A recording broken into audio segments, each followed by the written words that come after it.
Wajib ke atas mereka menasihati Datuk Seri agar melakukan perkara yang dibenarkan oleh syarak.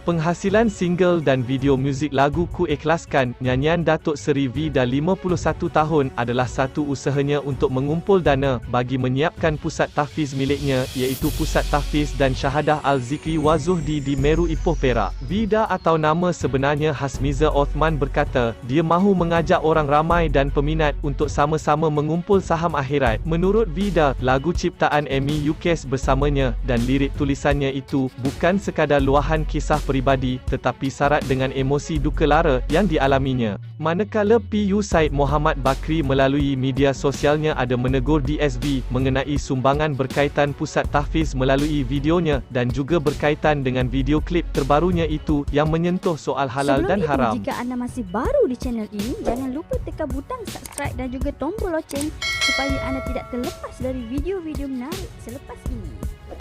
RM400,000 untuk video klip sahaja. Alangkah bagusnya dana sebesar itu terus digunakan untuk tahfiz Datuk Seri. Amba rasa kekayaan yang Datuk Seri ada sudah cukup untuk menampung tahfiz yang Datuk Seri dirikan di Meru itu, tempat yang elit dan sangat mewah. Amba yakin dengan kekayaan yang Datuk Seri ada, tanpa perlu menaja program-program laro dalam astro dan sebagainya itu, sudah lebih dari cukup untuk menampung tahfiz Datuk Seri. Amba duk dan mikir, apa tujuan sebenar video klip tersebut, melainkan semata-mata marketing sahaja. Gunakanlah pitis dan harta yang ada untuk kebaikan ummah, sebab setiap sen yang kita milik itu akan disoal oleh Allah, dari mana kita dapat dan ke manakah kita belanjakannya. Datuk Seri yang dirahmati Allah, saya nak nyatakan pada hari inilah tentang video klip.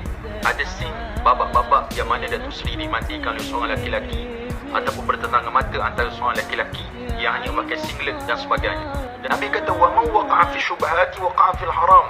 Siapa yang jatuh dalam perkara syubhat, maka jatuh kepada perkara yang haram. Saya tidak mahu menghukumkan halal, haram, syubhat dan sebagainya. Cuma Datuk Seri boleh berfikir sendiri. Bahkan penyokong Datuk Seri boleh berfikir sendiri. Dan sesiapa saja di samping Datuk Seri, sepatutnya mereka wajib ke atas mereka menasihati Datuk Seri agar melakukan perkara yang dibenarkan oleh syarak. Datuk Seri mempunyai nama yang boleh menarik crowd, yang boleh menarik orang kepada Datuk Seri.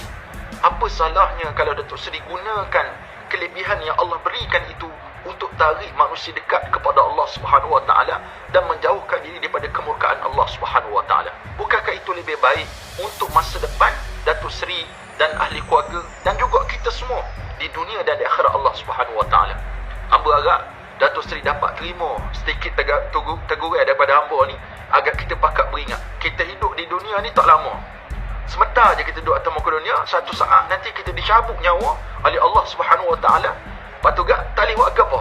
Amalan tak boleh buat selagi kita meninggalkan delegasi maksiat kepada Allah. Orang dah pakat tengok. Orang dah pakat tengok ni kita dalam kubur satu masa nanti tu. Bukan kita duduk dalam keadaan senang. Kita buat maksiat, lepas tu kita kekalkan maksiat itu ditonton oleh ramai orang. Bayarkan, dosa tu besar sungguh. Dosa tu banyak jariah mengalir dalam kubur kita, diseksa oleh Allah Subhanahu Wa Taala. Kami semua hormati Datuk Seri. Marilah sama-sama kita dekatkan diri kepada Allah dengan ketaatan kepada Allah. Padamlah video-video mengarut. Tak usah buatlah video-video mengarut yang menjatuhkan maruah, yang menjatuhkan air muka dan menjatuhkan imej Islam itu sendiri. Assalamualaikum warahmatullahi